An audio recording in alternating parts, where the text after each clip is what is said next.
In today's video, I'm going to teach you how to lock and unlock elements in Canva. If you've ever been working on a design in Canva and accidentally moved something out of place, this feature can save you a lot of time.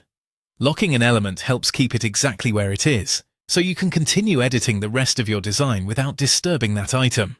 Unlocking it lets you make changes again whenever you need to. To get started, open your Canva design and click on the element you want to control. This could be a text box, an image, a shape, or any other object on the page. Once the item is selected, look for the floating toolbar that appears near it.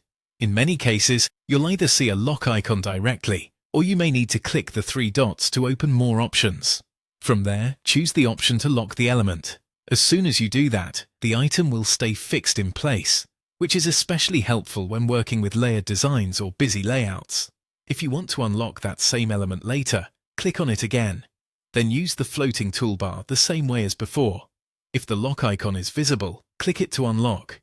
If it's inside the three-dot menu, open that menu and select Unlock. This gives you full control again, so you can move, resize, or edit the item. Another easy method is to use the right-click menu. Select the element, then right-click on it. A menu will appear with additional actions. Choose Lock if you want to keep the item in place, or Unlock if you want to make it editable again.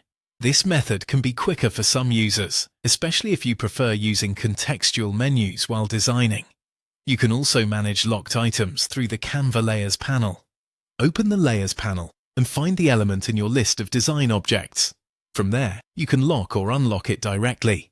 This is very useful when multiple elements overlap, and it's difficult to click the exact one you need on the canvas itself. As a general tip, locking is best used for background items, logos, headers, or anything